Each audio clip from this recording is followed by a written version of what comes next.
رزق حلال دے مجھے اے میرے کبریا، دیتا ہوں تجھ کو آستا تیرے حبیب کا۔ الحمدللہ رب العالمین والصلاة والسلام علی سید المرسلین، اما بعد فاعوذ باللہ من الشیطان الرجیم، بسم اللہ الرحمن الرحیم۔ الصلاة والسلام علیک یا رسول اللہ وعلی آلک واصحابک یا حبیب اللہ، الصلاة والسلام علیک یا نبی اللہ وعلی آلک واصحابک یا نور اللہ۔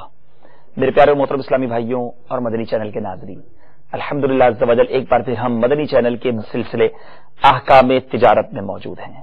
الحمدللہ اس سلسلے میں ہم کاروبار سے متعلق ذریعہ آمدنی جو ہے، انکم کے جو ذرائع ہیں، اس کے متعلق شرعی رہنمائی حاصل کرتے ہیں۔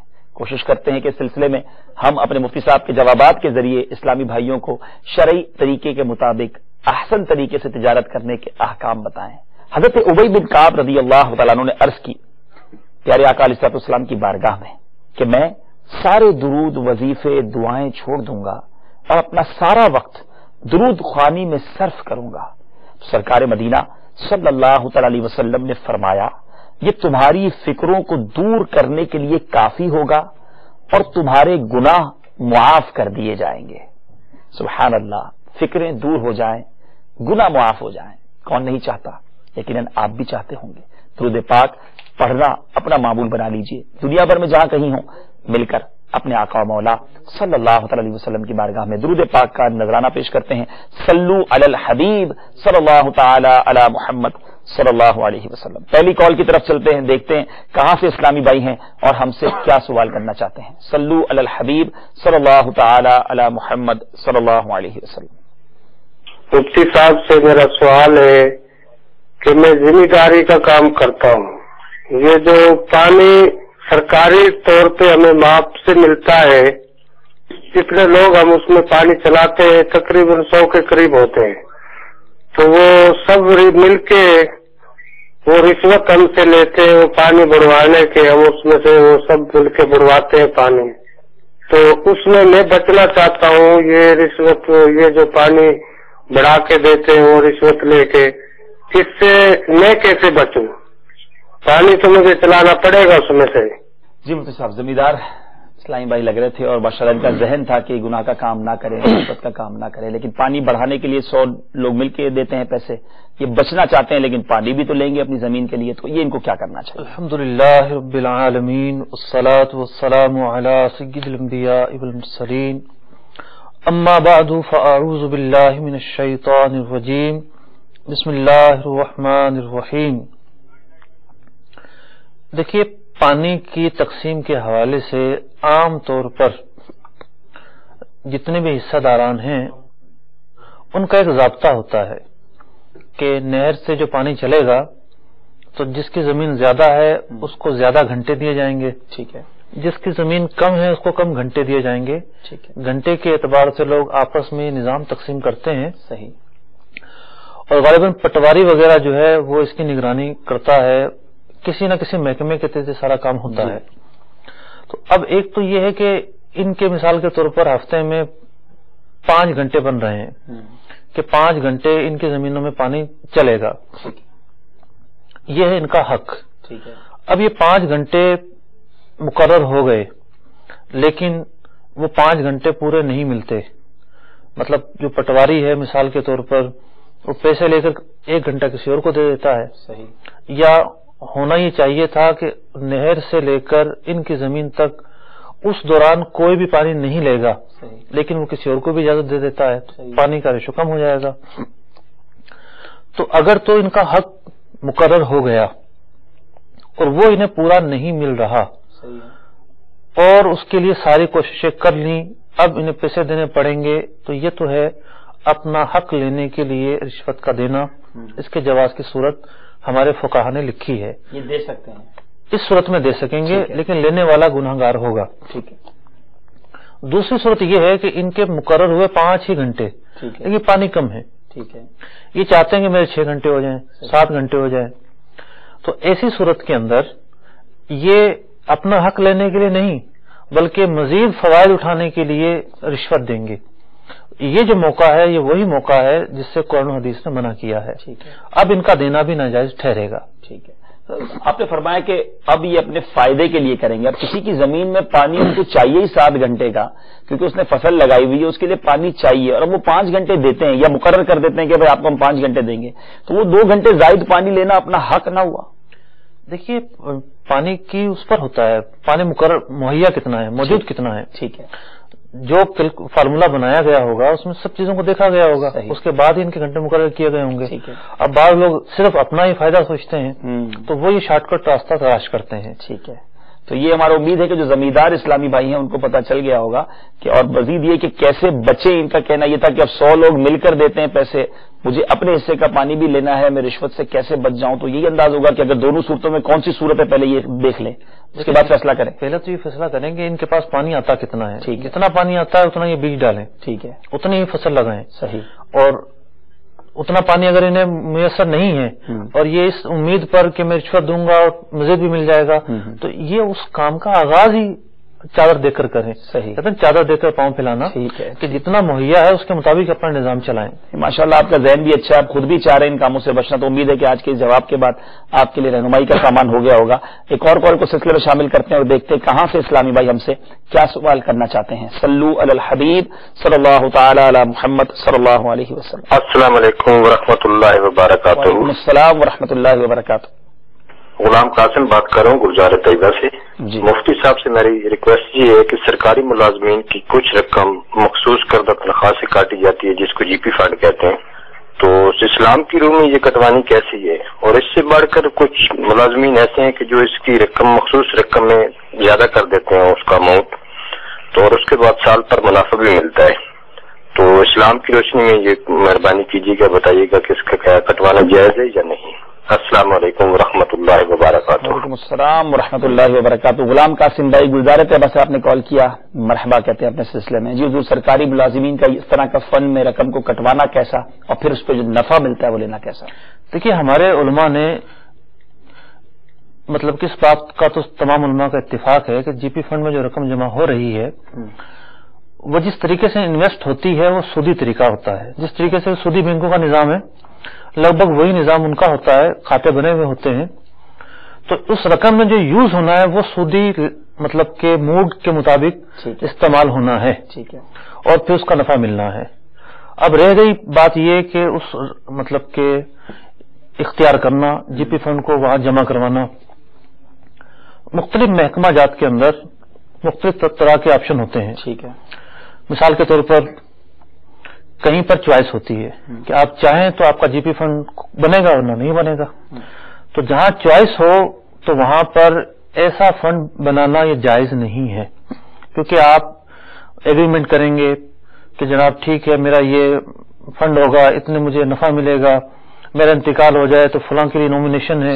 تمام چیزوں پہ ڈاکومنٹیشن ہونے کے بعد، آپ کے سائن ہونے کے بعد اس نظام پر رضامندی کے بعد اس کا آغاز ہوگا. ٹھیک ہے. تو اگر آپ غلط کام پر بھی رضامند ہیں تو یہ بھی ایک گناہ ہے. ٹھیک ہے.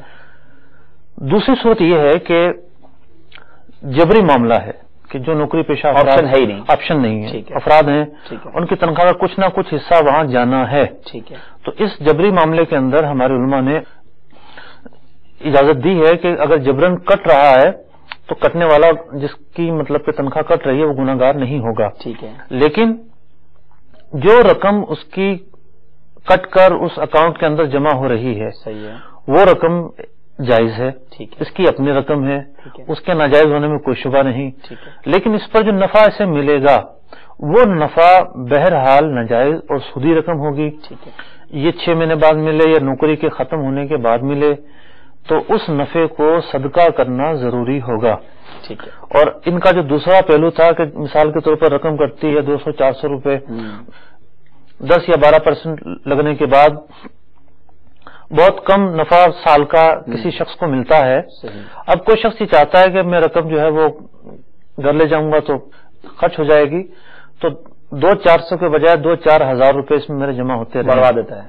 تو چونکہ یہ جو طریقہ ہے یہ ہے غیر شرعی، جو شریعت مطہرہ کے تجارت کے قوانین ہیں اس کے مطابق انویسٹ نہیں ہوتی. ٹھیک ہے.